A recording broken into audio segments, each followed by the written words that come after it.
So good morning. On our third panel this weekend, the first today actually. Today we are discussing the recent developments in Ukraine, and we already started yesterday with our workshops. We had some interesting discussions, and I'm very happy to continue these discussions on the panel today with four very distinguished subject matter experts. This panel will actually be recorded today, if it's fine for everyone. And we would start right into the topic with some introductory statements right after a short introductions of who is here today. First of all, we have Oleksiy Makeyev, who is the ambassador of Ukraine in Germany. He graduated in international relations from Taras Shevchenko University and served at the foreign ministry in Ukraine. He is also author of several publications on international security. Further, we have Alexander Müller, who is member of the German Bundestag and spokesman for defense policy of the Liberal Party in Germany. He has a degree in computer science and is a lieutenant colonel of the German Reserve Forces. And he is also chairman of the German Defense Committee. Further, we have Irina Krasnotan. She is program director of the International Center of Victory for Ukraine. So I think we can already conclude which opinion on the topic today you will have. She graduated in linguistics from National University of Ukraine and in European interdisciplinary studies from College of Europe, and she has more than 11 years of experience from working with and inside NATO. Last but not least, we have Beata Patasova. She is a program officer in the Public Diplomacy Division at the NATO headquarters. She leads the NATO's communications efforts towards Russian-speaking countries, and she graduated in political science and international security from Vilnius and Sciences Po. So I'm really happy to have such a distinguished round here today, and I would like to ask our four panelists to start with a short statement of 4 to 5 minutes to start the discussion and then go more into detail. Mr. Ambassador. Thank you so much. Thank you for invitation. And I remember that beginning or ending the education and university education with the NATO topic and starting professional career with NATO topic promotes me to an ambassador in some 25 years. And I really started my professional career back at the Ministry of Foreign Affairs in 1996, joining Ukrainian negotiation team in negotiating the Charter on Distinctive Partnership with NATO back then, which has been signed 1997. And I always remember the discussion within the team. I had, as a young diplomat, as an attaché, we've been teaming up with a good friend of mine, Vladislav Yasnyuk, who was first secretary of our small NATO department.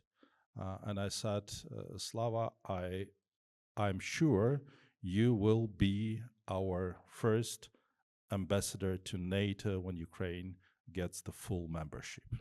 That was back in 1997. Well, Slava is now retired. And I'm also not that young, and we still we have an ambassador to NATO, but the ambassador Natalia Galibarenko, she has no seat at the North Atlantic Council, and this is something our nation and our diplomats were fighting for, and this is what Ukrainian people now see as the only security guarantee which works. And my job as ambassador here in Germany is to transmit this notion also to the people of Germany, because, well, just ask yourself how it work in your countries, how it work in Germany. I know that many Germans are here, but what is your feeling of security?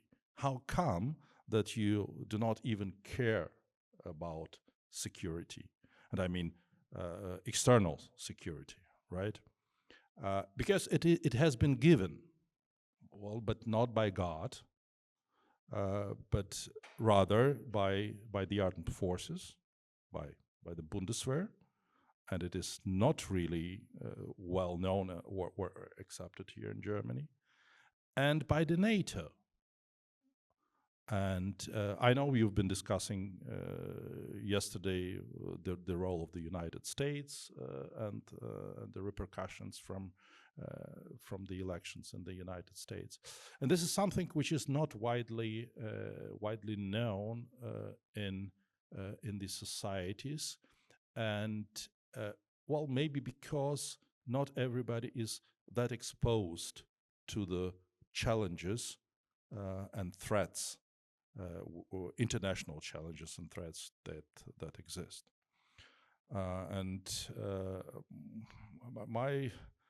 my understanding and my feeling talking to different countries is the closer you are to the war, the closer you are to the explosion of a Russian rocket or a gliding bomb, the more you care. And in this context, distances play a great role. I suppose people on Malta or on Cyprus or in Portugal, they really do not care that much. And many of Germans do not realize that the flight time from Berlin to Kiev is less than 2 hours.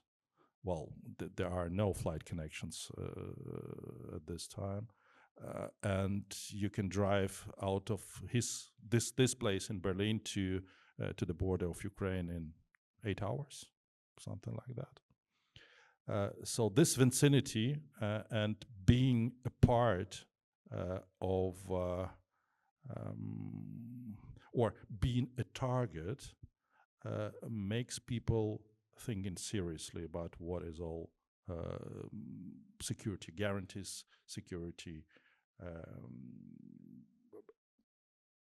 as such means for their everyday life. So this is why my country is seeking NATO membership as a best guarantee.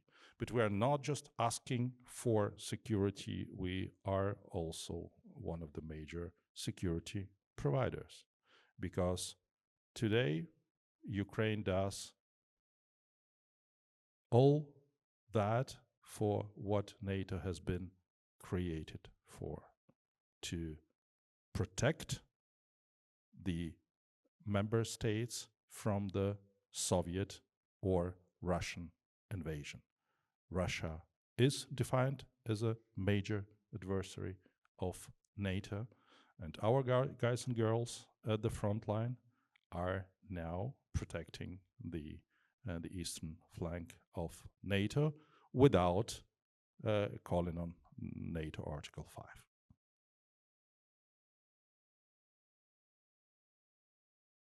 Yes, thank you also for having us.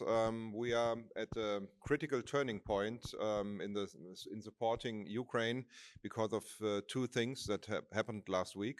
It is the election of Donald Trump, that will bring changes in support of Ukraine, and the dissolving of the German governing coalition, which also will have impacts on this. Let's start with Donald Trump. He will make changes to NATO. We all remember his first presidency, where he wanted the 2% goal, that everybody pays the 2%, and then he said those who do not pay enough will not have the protection of NATO. And I don't know who has read it. His President J.D. Vance last week said, now we don't talk about 2%, we talk about the business of Elon Musk. That means those who regulate Elon Musk's Twitter or X company too much will not have the NATO protection. So this is what they are already talking in the US. So this will be funny talks that we'll have with him. And the other thing is Trump's peace plan for Ukraine. I will not elaborate on this in my statement now, because that does take longer than 4 to 5 minutes. But this is something we will have to talk about, his ideas of a peace in Ukraine. I am a strong supporter of a NATO membership for Ukraine, because I'm convinced for a fair peace and a just peace and a stable peace, the NATO membership is important.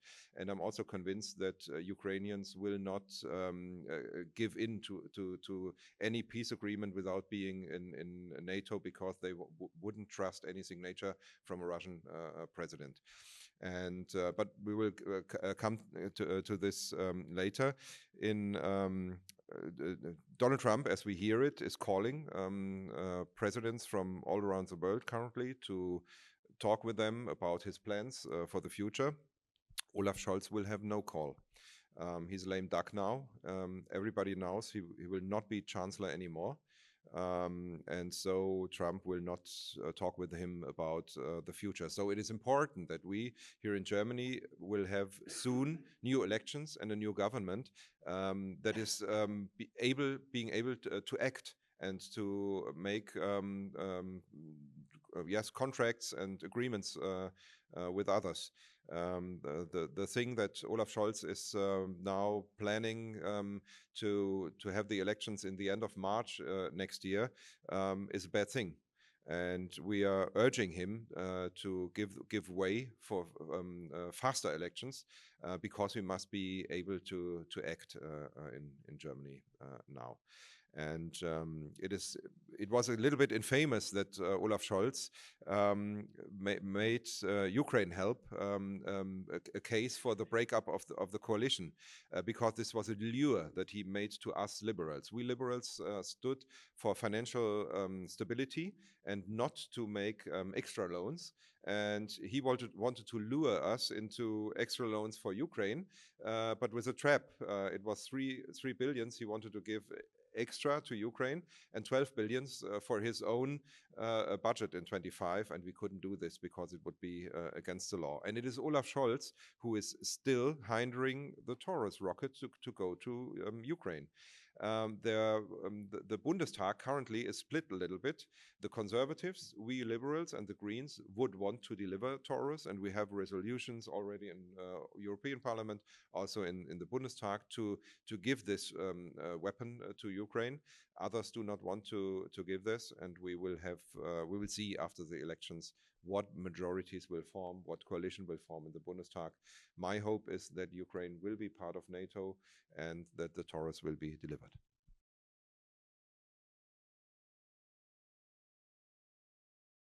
Thank you very much for having me here. I will continue a little bit on this, geopolitical developments of the last weeks. And I think they're very indicative because basically our discussion was named From Support to Success, How Can NATO Ensure Victory for Ukraine? And basically, I mean, this discussion that we are starting right now shows that quite worrying developments, that we are back to more basic discussions about whether the support for Ukraine will be there at all. So instead of focusing and discussing on what Ukraine needs to achieve that victory, we are discussing what, you know, the potential peace plan for Ukraine could be from Trump, or whether Europe on its own will be able to secure support from Ukraine if US for some reason are out. So I think this is quite worrying, and we will maybe dip into that a little bit more. But what I also want to focus a little bit is that basically we all know what Ukraine needs right now. Both of the speakers before mentioned the NATO membership. Yes, I think that right now that would be a really great signal if our Western partners would openly say that Ukraine in the 1991 borders is invited to join NATO. This would be a signal both for Ukraine, for the partners, and also for our enemies. And then we also understand that right now would be the good time to provide Ukraine with the ability to actually strike targets deep inside Russian territory. We know that President Biden has been reluctant to give this green light for some time, and the elections were part of this reasoning, because right now the elections are no longer, you know, part of the problem. So Biden is still in place as the president until January. So I mean, this would be high time to change this position and to give green light, no restrictions on Ukraine to use the Western weapons to strike inside Russian territory.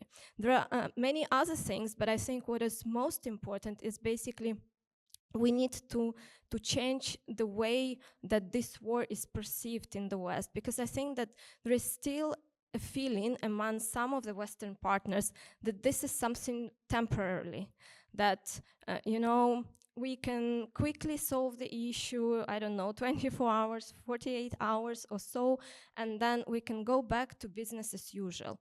We cannot go back to business as usual. Russia is there, Russia is growing as aggressive power. We can see that other countries are united around, you know, this aggressive behavior, and the world as we knew it before is not going to be back, and we need to accept this thinking. Then the second thing that I think needs to change in our heads is that, you know, this sort of escalation management approach is not working. It has not achieved the successful, you know, outcome. We know very well 2008 Georgia. We know that 2014, you know, invasion of Crimea, 2022 full-scale invasion. Now we have North Korean troops, you know, fighting against Ukrainians. So, you know, de-escalation from the Western partners is not working. Russia continues to escalate, and it does so with other, you know, aggressive powers. And maybe last point that I will make, we need to change our approach to Russia and to the way we perceive Russia.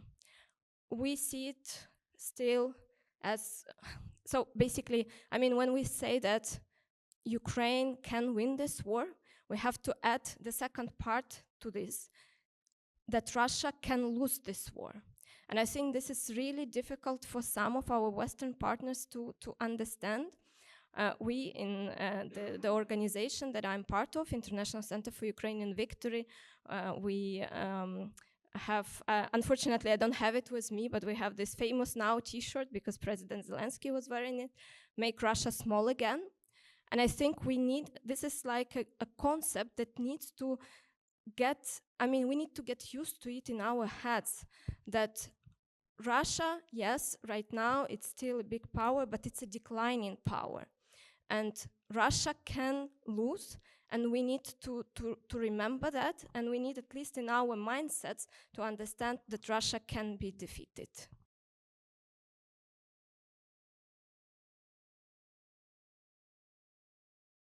Good morning, everyone. I'm very glad to participate in today's discussion, and I would like to start by thanking IATA Germany for organizing today's event. For us in NATO Public Diplomacy Division, IATA is a very important organization, and we're very glad to continue working with you. And I also like to thank Andres Industries for hosting today's event as well. I would like to start by saying that, well, NATO continues to stand shoulder to shoulder with Ukraine, and our support to Ukraine will not cease. We will continue doing it. One of the important strands of work in this regard are establishment of a NATO command in Wiesbaden in Germany here. It's a NATO security assistance and training for Ukraine that will be stood up in several months, and it will provide better coordination and assistance to Ukraine, as 99% of all military aid to Ukraine comes from NATO allies. This is why it's very important that all of NATO allies continue to deliver on this regard. We also have a financial pledge to deliver 40 billion euros of military aid to Ukraine, and we're well on track on doing this. We announced in October that now 20.9 billion of euros have been already committed to this effort. And we also, in more concrete terms, we also have comprehensive assistance package to which amounts to 800 million of euros and includes non-lethal aid to Ukraine, such as deliveries of winter uniforms, which will be very important now as we're going to winter again, as well as medical supplies, fuel, and so on. We're also helping Ukraine through this human-centric framework, which focuses on rehabilitation of Ukrainian soldiers, support to veterans, also for women involvement. And from the political side, we did upgrade our political ties with Ukraine. What we have now is NATO Ukraine Council, which is a different body to what existed prior to that. And in fact, Ukraine does sit together with the North Atlantic Council on equal basis. And Ukraine can call these meetings. They can be used for crisis consultations, and it is a very important format that is now being strongly used by Ukraine on different levels. So there are other subcommittees. So everything that NATO does with Ukraine, we discuss together to make sure that we have a common approach. What I would like also to add is that indeed threat perceptions can be different in different countries, even here in Europe. On a big scale, of course, Europe is not that huge, but even within Europe, there are some differences. And I'm Lithuanian, so I very much have very strong feelings about continuing support to Ukraine, and I think it's very important for our own security to do that. But why NATO is important is because we actually bring those 32 allies together, and despite maybe some differences, it's like one big family. We're able to reach consensus and have actually common threat perception. This is why our strategic concept 2 years ago actually designated Russia as the most significant threat to NATO, with terrorism being the second asymmetric threat. So it's important that NATO continues to do that, to bring the allies together, to discuss obviously issues that are the most important for our security. And even though situation on the battlefield in Ukraine is indeed difficult, and Russian troops are, unfortunately, were able to make some advances, but at the same time, Russians are also have to pay a big cost to this. They lost 600,000 troops, we estimate, around 1,000 troops per day. So I think it's important to highlight this as well, that we need to continue to make, to make Russia pay for this as well. And with regards to future relations with Russia, I would like to add something. We now know that in Russian kindergartens, just within this year, they had 200,000 events of a patriotic nature. So they're already preparing their children in kindergarten for the imperialist future of Russia. I think this is something we have to keep in mind, and then this is why we need the situation to change and to help Ukraine win this war. And of course, it is up to Ukraine to define what is a victory. And our role is to support Ukraine on the battleground so that eventually this conflict can can end in a just way, because we need also security guarantees, obviously, to Ukraine. We saw Minsk 1 and Minsk 2 that didn't work. We need something that will work this time. And with regards to Ukraine's membership at NATO, well, Ukraine is now closer to the membership at NATO, but in the end, it is a political decision of all 32 allies in Ukraine to decide when Ukraine would join. And NATO reiterated many times that Ukraine will be part of NATO, but the only question is when, of course. And with regards to the global perspective, I think it is important to mention that security is not regional, it is indeed global. And what is happening in Europe impacts also what's happening in other regions. Now we see with the North Korean troops being involved in the war, which are very big concern and a deterioration of global security. We also see Russia, who declines to encourage denuclearization of North Korea. And this has impact everywhere. We also see China that continues to support Russia with dual-use technologies, which with microelectronics and so on. We also see Russia's continuing increasing dependency on China. 1/3 of Russian imports come actually from China. Meanwhile, China does not import that much from Russia. And this increasing let's say, this increasing connection between authoritarian powers is really a worrying trend that we also need to look at. And this is why at NATO we're also strengthening our work with partners, global partners, so Japan, South Korea, Australia, New Zealand, and we're working together on issues such as innovation, cyber defense, and of course, continued support to Ukraine. So all in all, that would be my introductory statement, and I'm looking forward to our discussion. Thanks a lot. We already heard a lot about rising uncertainties coming both from the White House and also from the German government. And I think we also have a lot of uncertainties in our communication, which I remember from the German press, but also from the German politics, where I think the major tone was usually Ukraine must not lose and Russia must not win. What stops us from saying Ukraine must win and Russia must lose, to be clear and reduce uncertainty in our communication there?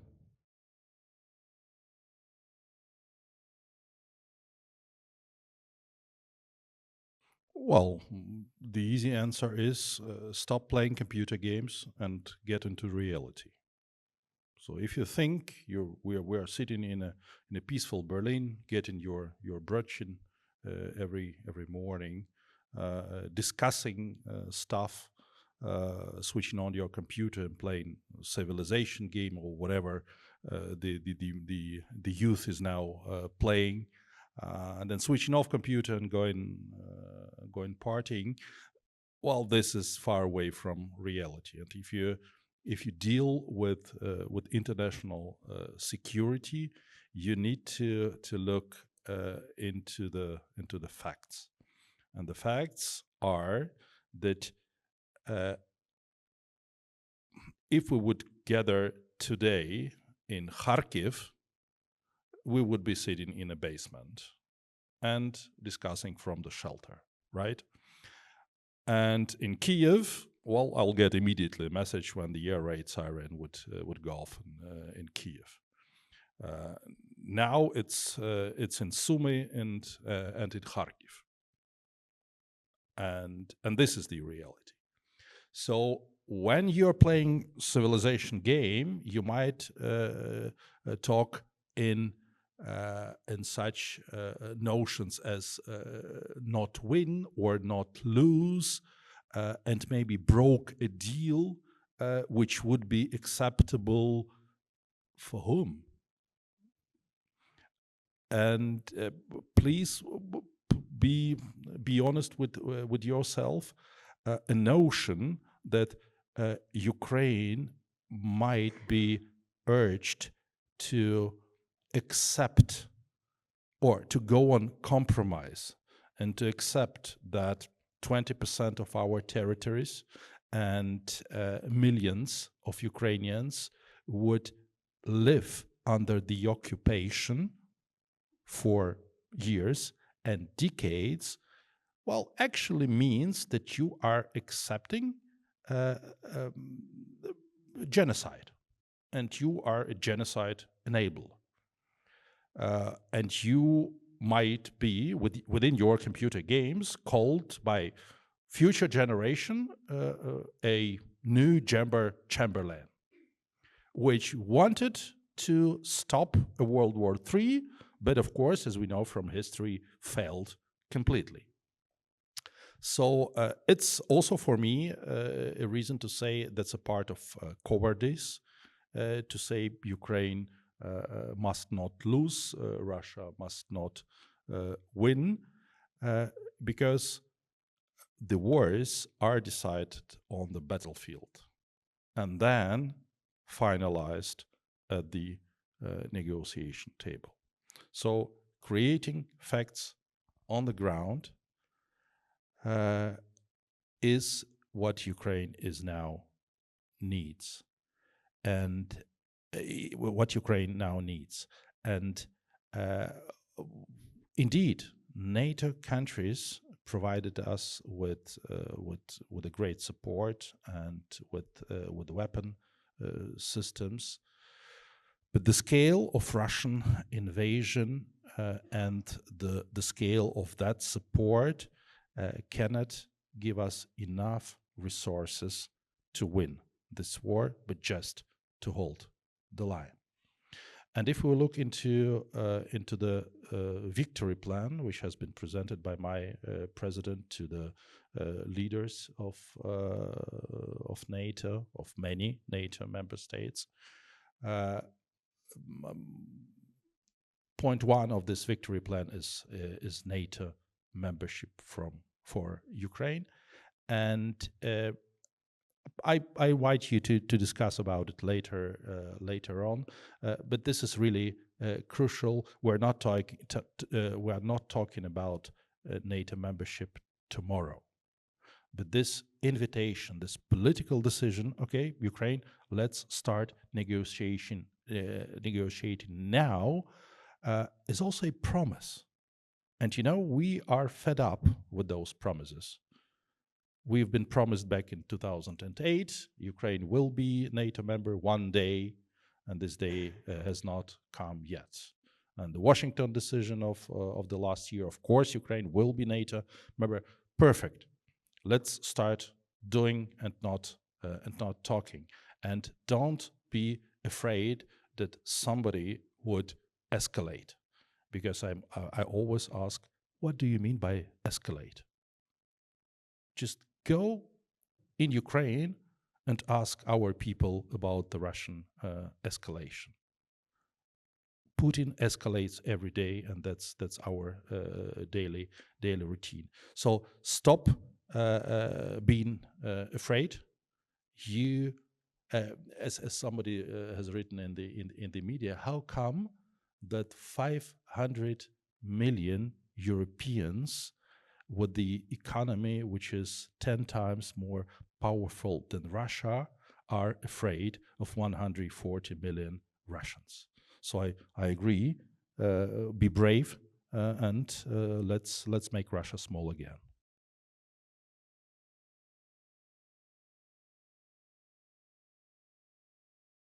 I think your question stems from the talks also within Germany, where we are debating this in the Bundestag.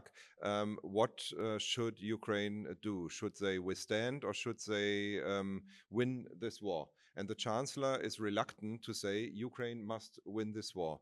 And this stems from some naive sentence. I think Sarah Wagenknecht, the German Communist Party leader, told it up and down in the last election terms, and she said, a nuclear power like Russia can't be defeated. Very naive sentence.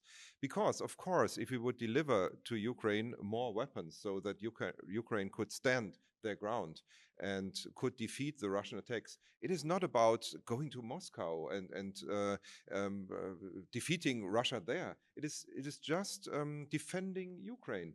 And if Putin bites his teeth out by not achieving his goals, there is even more the promise that there could be a change of government in Moscow if he puts everything in, loses his army, loses his troops, and loses this aggression war. That could really lead to a change of government in Moscow. But this is not seen by parties here in Germany, the communists, the right-wing extremists, and large parts of the social democrats think in this way. You can't defeat this nuclear power, and that is an error. And it is such a shame that we give Ukraine only weapons to manage to exist, but withdrawing part by part, kilometer by kilometer, and not giving them the weapons they need to hold their ground. I compare this with 1943 and the decision of United States to go into Europe. The president of the United States in those days did not have to go to Europe. He was just attacked by the Japanese in the Pacific, and the Americans wanted to fight against the Japanese, but not against the Europeans. But he took the decision and says, we must get rid of those Nazis in Germany because this destabilizes the world. And he sent his troops into Europe to free Europe from the Nazis. And I think this was a really important decision from him, and such a decision would be needed to support Ukraine to stand against the Russians. So I think that the answer to your question is laying in these self-imposed red lines that exist in the heads of some of the leaders. And the other part is that they still believe that some of the things could be the bargaining chip with Russia. That's what we hear from time to time about NATO membership. Just recently we heard again about, neutrality perhaps could be considered by Ukraine as a more viable solution. No, neutrality cannot be considered. We were neutral country in 2014 when Russia invaded Crimea. I basically myself worked at NATO at that time. I started to work in the times when Ukraine had this neutral status. And we know we learn from the past mistakes that this did not bring peace to us. So these ideas that some of the solutions that could be provided to Ukraine today can be actually used as bargaining chips are not really right solutions. And then I think another problem is in the differences in attitudes of different NATO allies, because you just mentioned this, countries that consider that Ukraine should not lose. But if you go to the Baltic states, their position is very clear. They will say they have a clear goal that Ukraine needs to win. If you ask Poland, the closer these countries are to Ukraine, the closer their borders are, they have a more very good understanding of what needs to happen.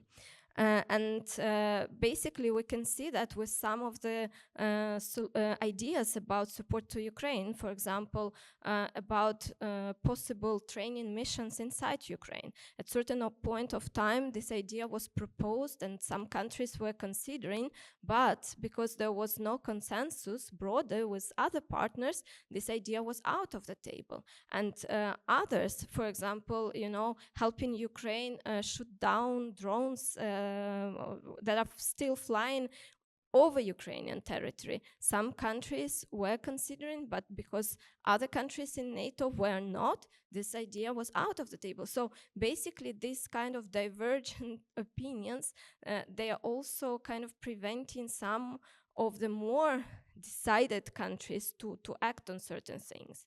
And then I wanted to briefly speak about the nuclear threat.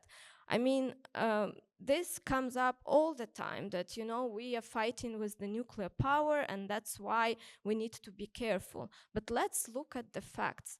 I mean, use of nuclear tactical weapons in Ukraine would have achieved more or less the same results that Russia is already achieving in Ukraine. They have wiped out some of the villages and towns in Ukraine completely. This would be basically the same result if Russia uses the nuclear tactical weapons. So, you know, we'll look at the nuclear threat, but Russia has escalated to the extent that they don't need to use the nuclear weapons, and they are achieving already similar results.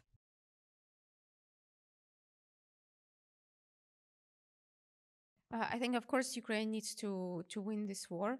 Otherwise, Putin will just have a green light to do whatever he wants and rebuild in several years, and maybe try to test NATO Article 5, which would be which something I would not want to see, because my family home is just in Lithuania, a couple of kilometers from Belarus border, and I really would not want to see that happen, because we saw what happened in Bucha and many other Ukrainian cities, when even a short occupation leads to disastrous consequences and to immense human suffering. And if we allow this to happen in Europe, then of course, as I mentioned earlier, we might see similar situations elsewhere in the world. What will prevent China then from attacking Taiwan or many other countries acting in this way? We won't have any international order left to talk about. And by investing in Ukraine, by supporting Ukraine, we're actually investing in our own security, in our own NATO security as well. And this is not a charity by any means. This is something we have to do to ensure that we have peaceful Europe in future. Thanks a lot. Just before we move forward to questions from the audience, I would like to follow up on something you said, Mr. Ambassador. We need to be more into reality. We need to understand what is actually going on and stop playing computer games.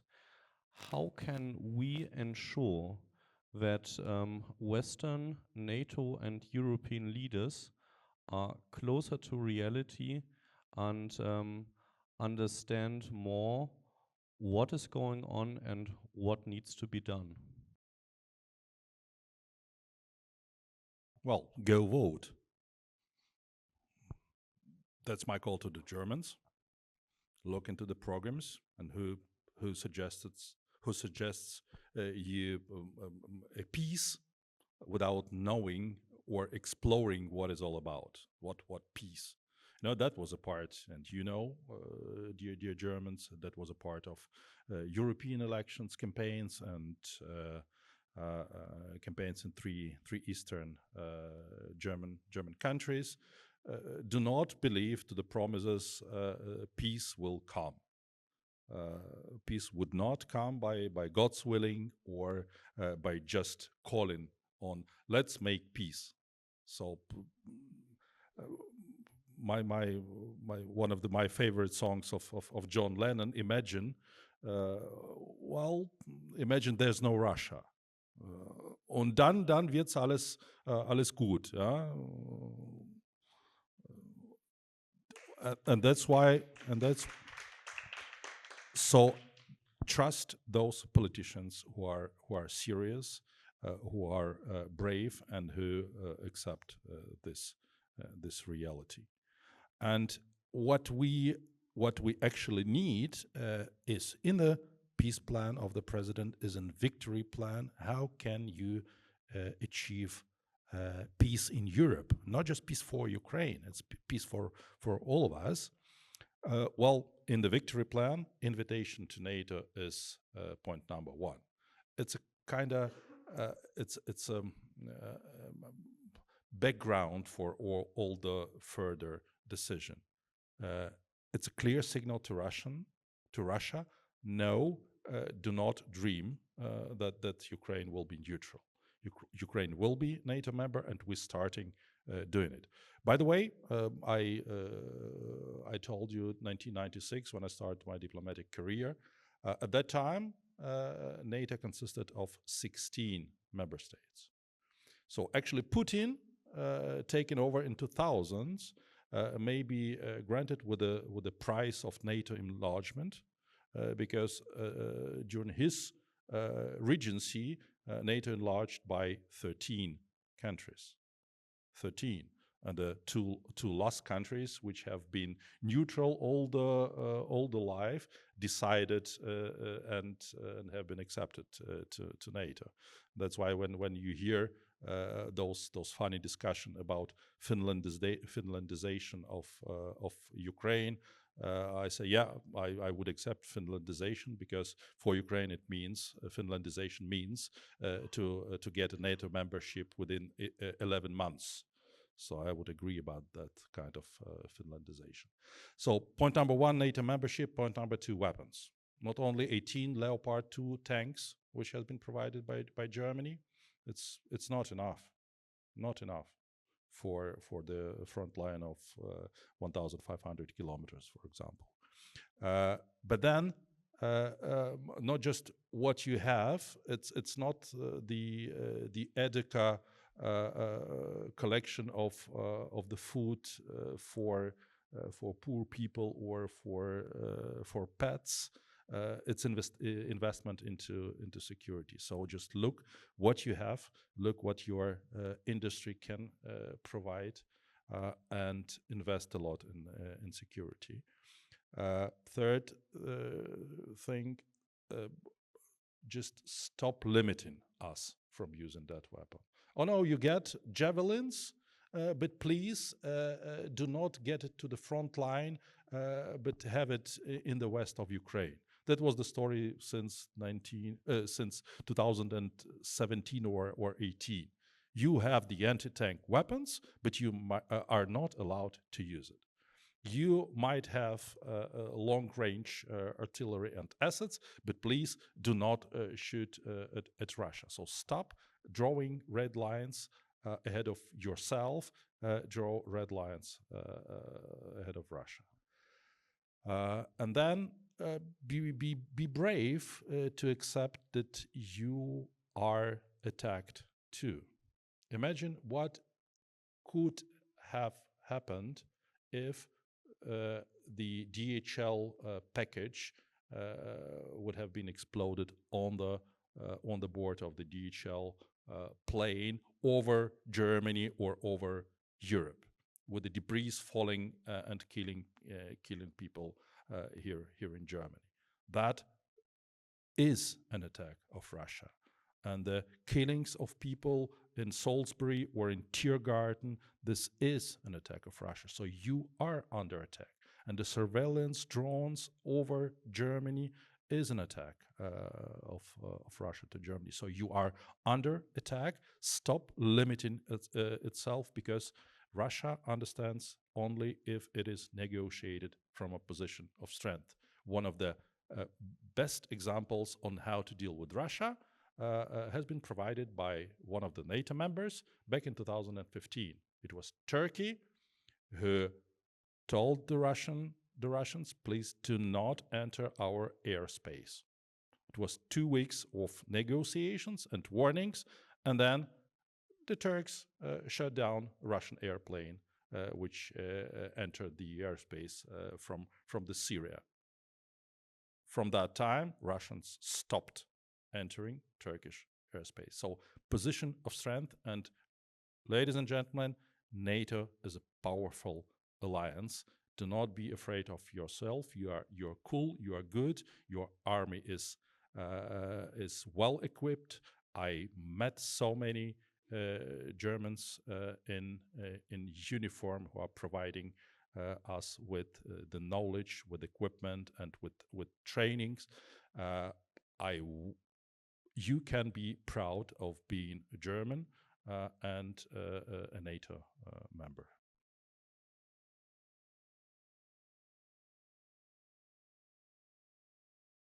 The original question was what can be done to convince politicians to change their minds towards supporting Ukraine. I would say send them there to Ukraine.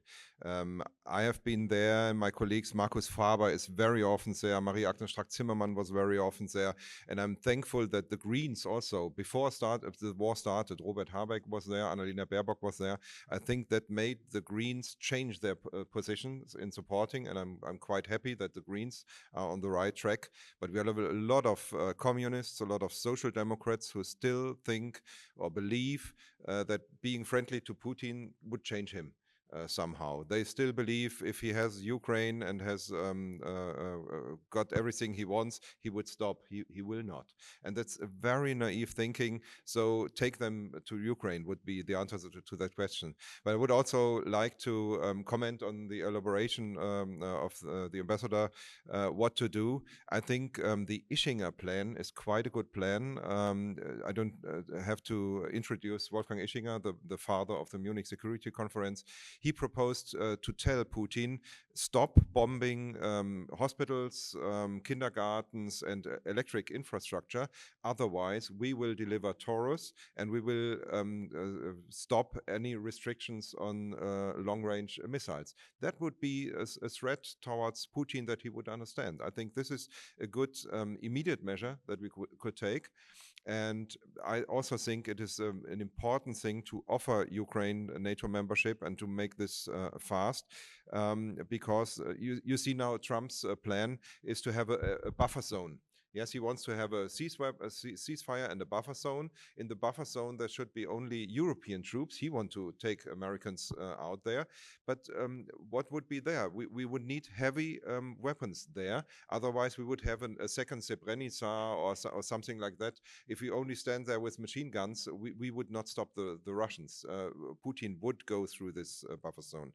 And if we would have to have heavy weapons there, tanks, artillery, fighter jets, and so on, then what is the difference in having Ukraine in NATO?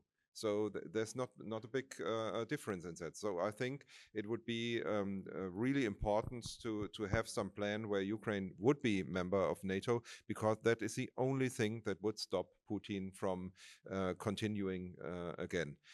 Anything else like the something like Minsk 3 or so would just lead to a ceasefire, to rearmament of Russia for 5-6 years, and then a new attack.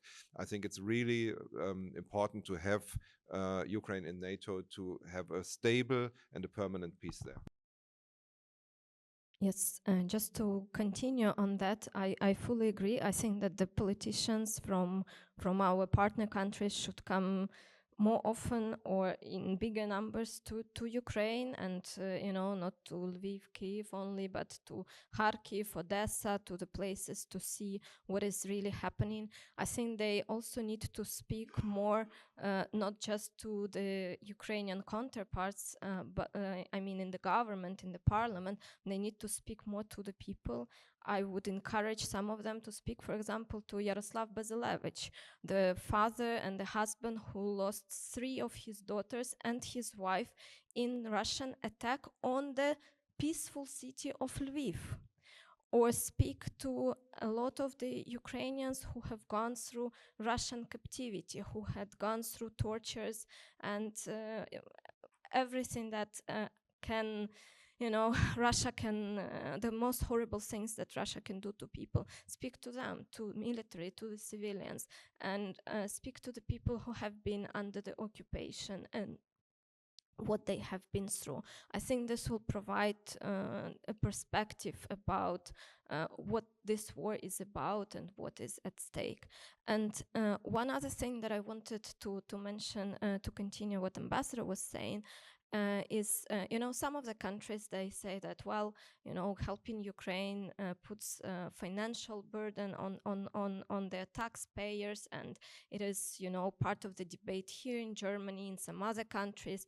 And, there are 300 billion of Russian frozen assets sitting in the Western countries. And this money could be used for Ukraine. And there are already some good precedents that actually the profits from these Russian frozen assets are already being used to buy some of the weapons. So some of the Ukrainian howitzers were, purchased with this money. Yes, there was recently the decision from G7 countries on the loan based on the profits and interest from this amount, so 50 billion that hopefully Ukraine will receive next year if all goes well. But don't forget, there is money, quite a lot of money to continue to support Ukraine. We just need a political will and determination to use it. Just to add on the importance of leaders visiting Ukraine, in fact, NATO Secretary General Mark Rutte's first visit abroad was a visit to Ukraine. And indeed, it was done to show support to Ukraine and also to highlight this as well. And with regards to long-range strikes, it is clear that Ukraine's right to self-defense does not stop at its border. And Ukraine's self-defense also includes striking legitimate military targets in Russia itself. And some of the NATO allies do not have any restrictions on this. Others have loosened them further, but in the end, it is a national decision for each ally to decide on this. And with regards to Russia's hybrid increased activities in NATO countries, yes, we see it as indeed this is something that is happening. There have been attempts of sabotage, cyber attacks, instrumentalized migration used by Russia and malign actors against NATO allies. And we need a calm and measured response to this. And indeed, allies already agreed response options to Russian hybrid threats, which include increased intelligence sharing, enhanced protection of our critical infrastructure, undersea infrastructure, cyber, and space, and further restrictions on Russian intelligence operations. And what is important to highlight that this Russian hybrid campaign will not stop us from supporting Ukraine, and we will continue to protect our territories and at the same time continue military aid to Ukraine. And there were also recently introduced new EU sanctions against Russian hybrid threats. And when it comes to use of Russian frozen assets, something I wanted to add as well, that some of this money also is being used to invest in Ukrainian defense industry, which I think is a very important element as well. And this is something the allies are also discussing, the importance to actually investing in Ukrainian defense industry so that Ukraine can also produce more in a sustainable way. And it also, of course, it's much easier when you have equipment made locally and you don't have to transport it.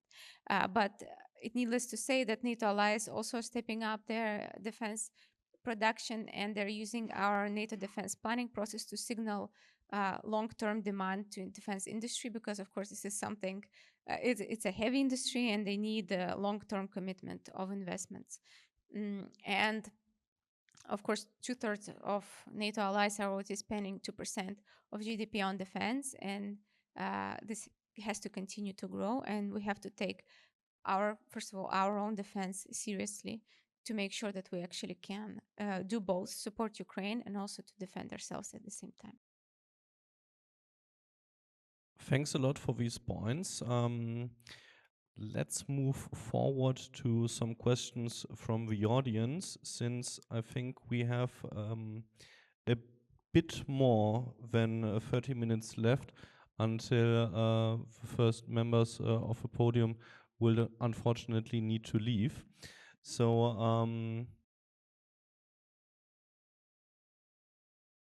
thank you very much, Mariam. I am board member of IATA Germany and IATA International. Thank you for being with us. So you see so many young people in the audience, and my question would be, do you think that young generation has a special responsibility also in this process to help Ukraine win, and how, what kind of role we can play in this kind of processes? Thank you.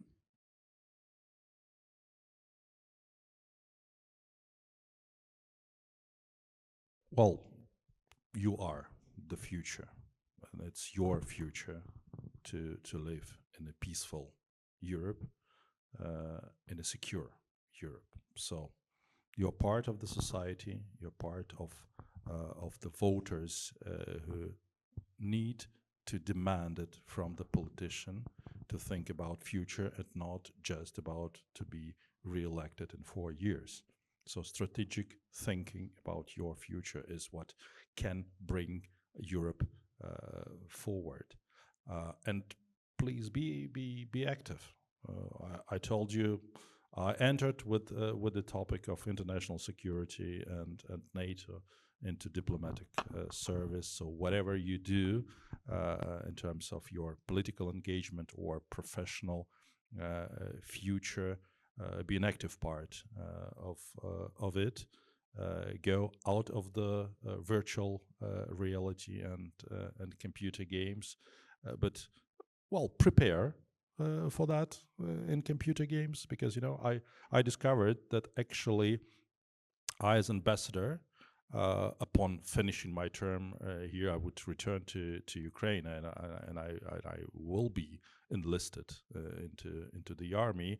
But as some 20 years ago, I started learning how to pilot an airplane in a computer simulated environment. You can now be trained how to be a drone operator, because all those computer games and the most important instrument for drone operators are the Xbox joysticks. So just get your joystick, get the program, and be prepared to fly a drone. Because for the first time, I tried it several weeks ago at Grafenwohr, at the American training base. Well, I had an intuition how to fly it, but it was not enough. So, well, get trained, be prepared, and mind the fact that one day maybe you would need to defend your family and your country. So be active now.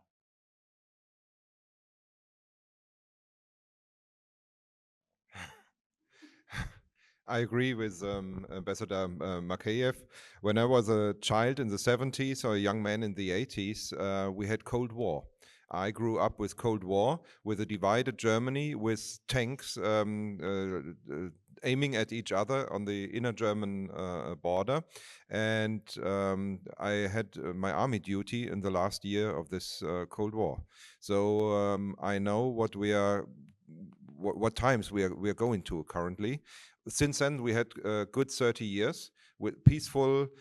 We even in Germany we abolished the conscription duty, and now we are back in those Cold War days. And so the decisions we do today, if we can stop Putin, if we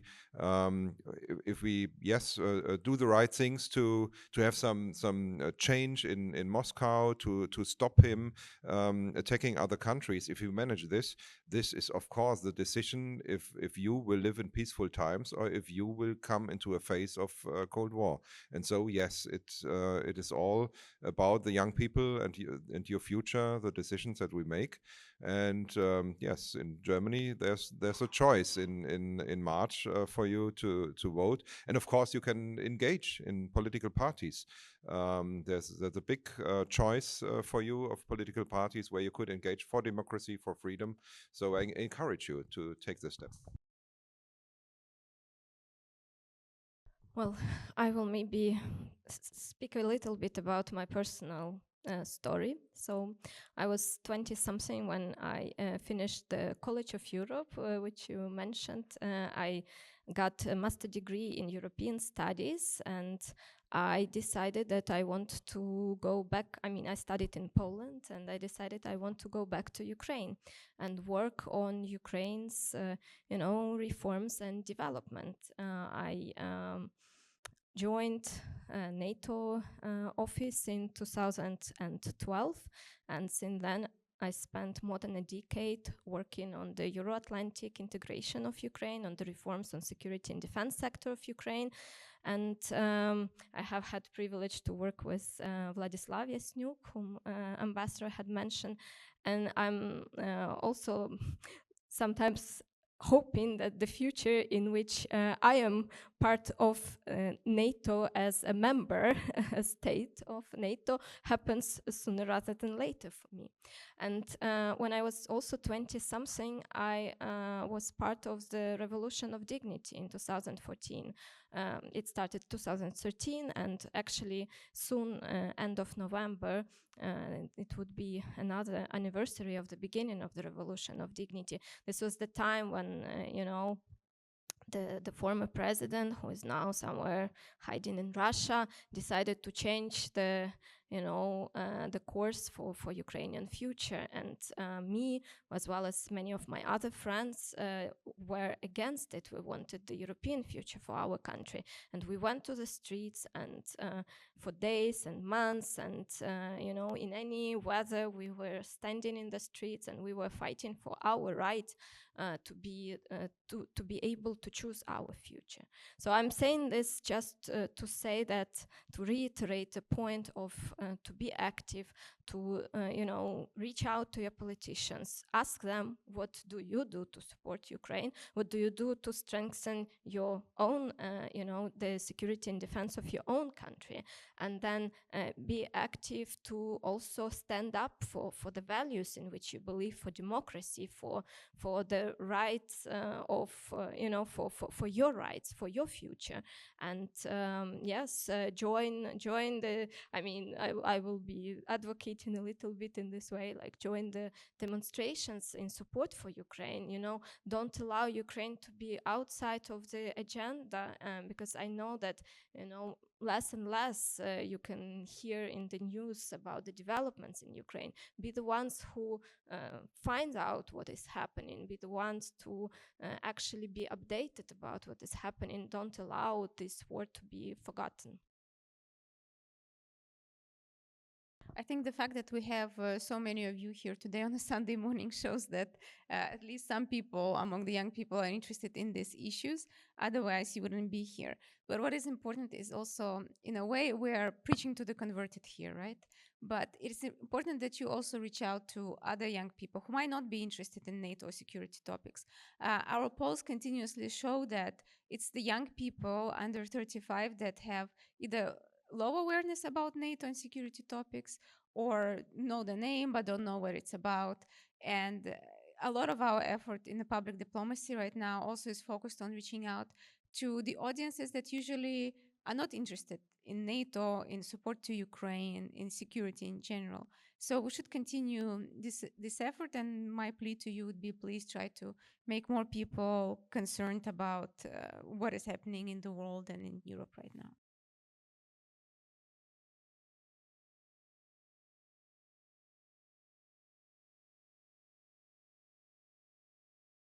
Hi, my name is Julia Jamila Werner. Of course, social pressure is extremely important, but decisions are made elsewhere. There are decision makers that have made something in the last years, but of course not enough. The war is still ongoing. Would you say, Ambassador, that our decision makers in Europe care, or where is the problem?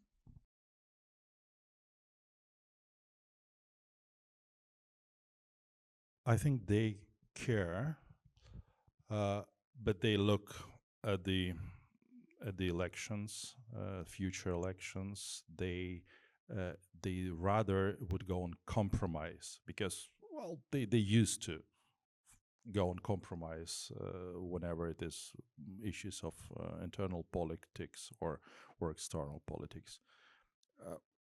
We are talking about the survival in Ukraine and survival in Europe. So you need to be brave with your decisions. And of course, those politicians look at the polls. And it would be great if, as colleagues said, if you are also active with your friends and relatives, and demanding, for example, at the elections here in Germany from democratic political parties, that in their political programs there are provisions about supporting Ukraine, but not just peace in Ukraine, but rather a formulation as it is in Germany's or whatever country national interest to provide Ukraine with equipment, financing, and whatever it takes to make sure Ukraine wins this war and peace in Europe is reestablished. So this clear message or demand from political parties to look at this Russian war against Ukraine and Europe as an issue of national interest would hopefully make the difference. And once again, demanded from politicians in an honest conversation, not maybe during the demonstration, but this is what you deserve, to have a honest talk about threats and challenges. And by the way, sometimes it seems to me that people and politicians try to downplay the threats and the notion of war by adding this very popular term of hybrid, right? A hybrid attack is still an attack. A hybrid war is still a war. And a hybrid threat is not just a threat, it's a strike. There are no hybrid punches in a fight. It's a real punch, right? Because there would be no hybrid knockout. It would be a real knockout. So do not downplay it, because Russia is attacking. All of us is attacking Europe. And once again, Michael, you need to be brave to respond to that challenges, not just with verbal note and hoping that diplomats would just write a verbal note to Russian foreign ministry and everything is now solved, or they're afraid out of it. From my diplomatic perspective, forget about notes. What changes the stance is Tauruses and Pershings and Tridents, what we had back in the history, right? The weapon is your enabler to make sure you are on a safe side. So honest conversation to your politicians, or demanding from your politicians to have honest conversation to the voters. Yes, you asked about politicians, and as I'm in the business, I think I'm able to to answer this. You have several types of politicians, of course. You have some who have an inner conviction, who follow their heart and their beliefs and their convictions, and you have others who want to profit from populist things. Everybody of you knows examples of the one type and the other type. Some just hang their flag in the wind and look like the wind blows and act according to this. And we saw this at least in Germany. I can tell you, we have some populists who have seen that you can gain votes with this kind of doing, to redefine peace. Defining peace as not giving weapons to Ukraine, leaving them alone. It's far away from us. It costs our money. Let them surrender, whatever. It's not our war. And with this, you can get votes in Germany, a lot of votes. And you saw it in Eastern Germany. About 60-70% of the people in Eastern Germany think this way and believe this populistic speech. And so you have several types of politicians. And once again, it's also all of us are somehow responsible in politics and can engage in politics and help that people open their eyes and see how a just peace and a stable peace is a more complex thing than making it so easy that just saying we don't deliver weapons and then peace will come. That does not work, and we have to explain it to people, and that's the job of a politician. That's my feeling. I suggest we maybe take a few more questions, because there were a number of hands and limited time.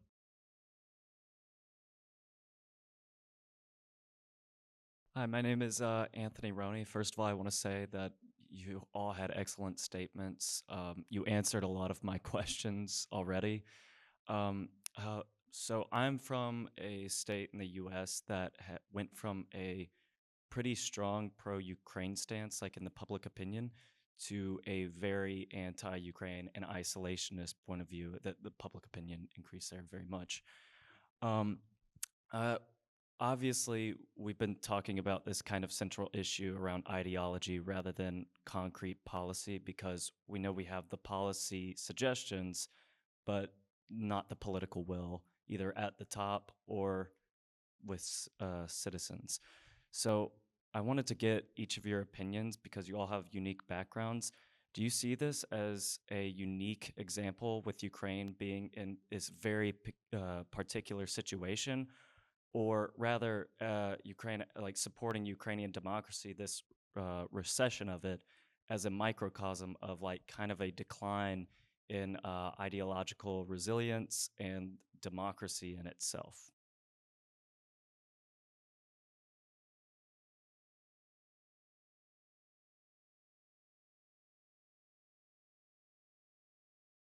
First of all, I would like to thank you for your presentation and for your speeches. My name is Alyona and I'm Ukrainian. I was born in Ukraine, and in 2014, Russians invaded my hometown, Lugansk, and unfortunately, I left to Ukraine.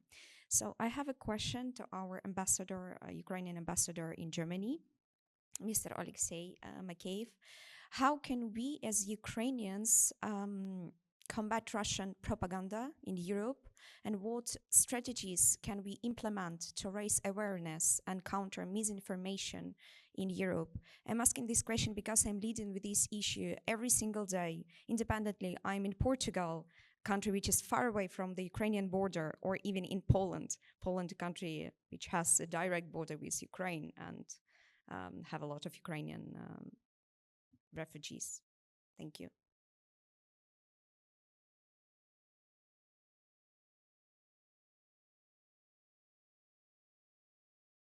Thank you, Fabian Schwenger. I'm also part of the IATA Germany board member. Some of you already mentioned the North Korean deployment in Ukraine on the battleground. And maybe you can elaborate on that. What do we know? Will it be a game changer, or are the troops considered as cannon fodder?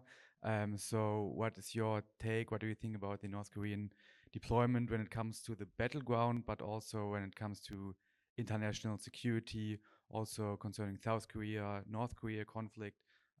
What's your take on that? Thank you.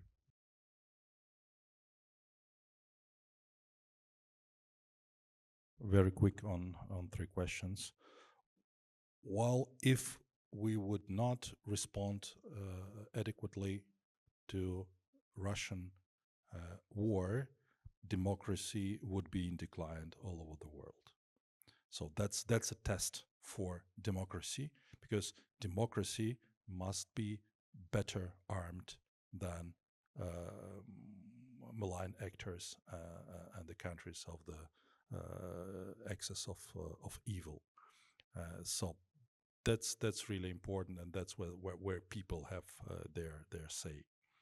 How to combat propaganda? Well, a difficult question. Sometimes I think you are not able to fight against propaganda, but just continue. Well, the best instrument is telling the truth, and not inventing counter propaganda measures.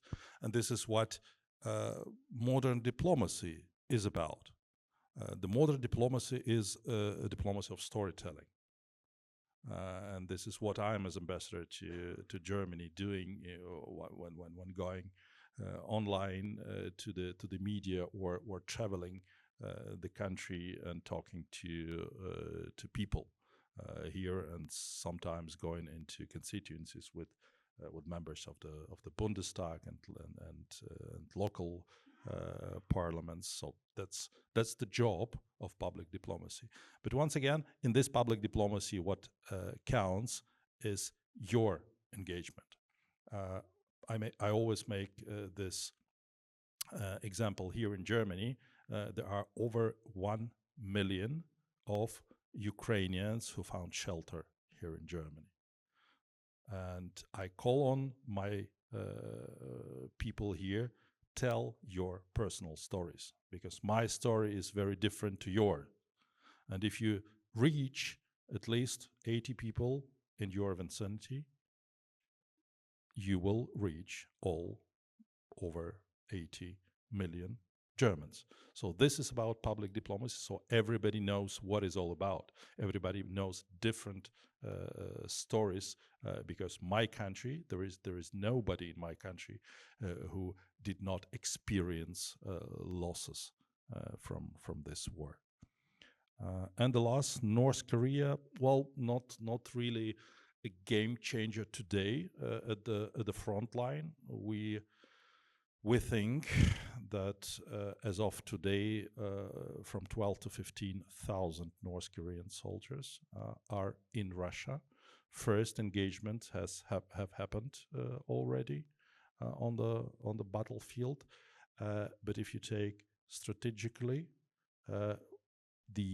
this axis of evil is actively engaging in their fight and in their war against democracy. Iranian drones are terrorizing us every night. North Korean soldiers getting, well, as cannon fodder, but also they're getting their experience, combat experience in Ukraine. And it will definitely have repercussions for Southeast Asia. You need to take it seriously. Back to the computer game, look at the bigger map, and then engage on a battlefield. That would be the best decision. To answer the question of the importance of the Ukraine war and how we see it, I think it's a very important thing to really look at the Ukraine war, because it's a symbolic thing for if we manage to have some world rules, world orders. The United Nations is a concept that we tried to have some rules for the whole world, that no country may attack another country to gain ground, to move borders physically. That was the intention of the United Nations, and the Ukraine war is a symbol if we manage it to keep these rules or not. If we let Ukraine lose, then China will attack Taiwan, Turkey will attack the Kurds, and so on, and the world rules will be not valid anymore. So we want to stick to these rules, and therefore also other reasons, but that is the main reason why Ukraine war is so important, that we really support Ukraine. And the question to North Korean troops, my difficulty is, of course, I have Secret Service information, but these are really secret and I may not tell them. What I can tell you is that media reports that these North Korean troops, as they are now there, are not the peak of the special forces of North Korea. These are ordinary soldiers, as it looks like, and they have not better combat value as many see it. It really looks like they are a cannon fodder. That is those media reports seem to be correct. That is what I can say, but I'm afraid I may not say more. I will just want to clarify for the first question, the gentleman there in the second row. You are from the US, right? Yeah. So I think, on your question and about, the majority being first in support of Ukraine and now not so much. I think that unfortunately Ukrainian topic, I mean, even though it was not, of course, high on the agenda during the election, but unfortunately there was a lot of kind of misinformation about Ukraine and support to Ukraine through at least last 1 year. So we have seen this with the US support package. I mean, this was already very high on the agenda. There was a lot of misinformation about where is money going, how it is spent. So a lot of this, claims about corruption and about money, being like, when I open Twitter, a lot of these accounts that, well, do I want to spend my money on this and this in Ukraine, which is completely, I mean, if you look at how the money is spent, the most amount of money stays in US, contributes to the job development in Ukraine. But no one cares. So once that message is out, no one cares anymore when you issue a statement and explain and so on. So I think this is the biggest part of the problem, that without really understanding the facts, people just went on with this emotional kind of messages. So I think a lot of kind of this educational, I don't know, like, information, like really getting your facts right would be really quite important. And hopefully that now the election cycle is out. I hope that, maybe this misinformation would not be going on in such amounts anymore. And actually, I think your question also relates a little bit to the last question about North Korea, because the other misinformation is that, well, this is a European issue. We are far away, ocean is between us, so we don't care that much about what is happening in Ukraine. Let the Europeans deal with it. But I think that specifically after we see clear evidence of the North Korean troops being, fighting against Ukrainians, I think this gives another angle to this whole war. And this once again proves that it's not just Russian war against Ukraine, it's the Russian war against the West. You don't think that you are fighting with Russia, but Russia knows that it is in war with you guys. So, and it is in war with the Americans, to be exact as well.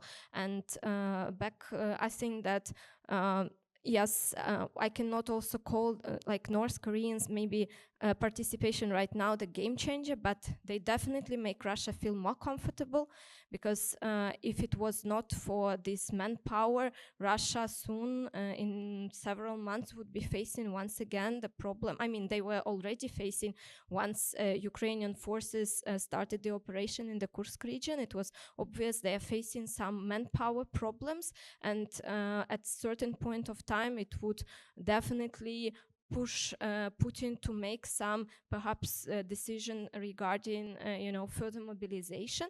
And now he's comfortable because he basically found the manpower to replace the forces that he needs. And I think this is really dangerous, because we understand that North Korea can supply more people. I mean, they do, in this regards, they like Russia, they don't care that much if they lose 10,000 or more. So they unfortunately have this good manpower resources. And of course, if it was not for Iran and North Korea, Russia would not be, in the place where they are right now. So this is dangerous. Unfortunately, we don't see really clear reactions from the West. I was honestly disappointed because, for several weeks, Ukrainian officials were already given this information and kind of raising the flags. And even now, all the intelligence is there, it's confirmed, but the reaction,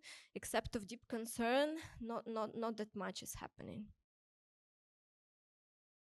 I will start with the issue of disinformation, because in the public diplomacy division, for us, it's a daily bread and butter, in fact. And the issue of disinformation has been addressed by the allies on the highest level for several years now. It was featured in several summits, and throughout the years, we at NATO have improved our approach to countering disinformation. And just recently, NATO defense ministers have endorsed NATO's approach to countering information threats, and it will become public soon. So I invite you to just check our website if you're interested in this issue. But in broad terms, what we're looking at now is not just disinformation, because disinformation is pretty narrow aspect of it. We're looking at information threats that include foreign interference, AI-enabled operations, cyber-enabled operations, and so on. It's pretty broad spectrum of threats. So the way we react to it has also to be a bit more detailed and cover more topics. But overall, what we see in public opinion polls, that still 70% of populations in NATO countries continue to support Ukraine. We just have to make sure that this support doesn't drop. And in fact, addressing disinformation in this aspect is very, very important. And it can be done through different ways. At NATO, we support media literacy campaigns, we support projects addressing disinformation narratives, helping to educate people, and many other issues. We also work with the social media creators. For example, now it will be 1,000 days of Russian war against Ukraine soon. And at NATO, we will also have some Ukrainian social media creators coming to the NATO headquarters to raise awareness to this issue as well. And we're supporting Ukraine on strategic communications quite strongly right now. As I mentioned, there is a NATO-Ukraine Council that has subcommittees, and one of them is specifically on strategic communications. So we're working together with Ukraine to develop even our own communications on Ukraine. So we are actually working with Ukraine on our messaging as well. And we also have several projects aimed at supporting Ukrainian strategic communications. We will have a joint campaign, communications campaign soon. And we're also, what is very important, we're drawing on the lessons learned, because Ukraine has really strong experience in combating Russian propaganda and disinformation, and they have a lot to share, and we have a lot to learn from them.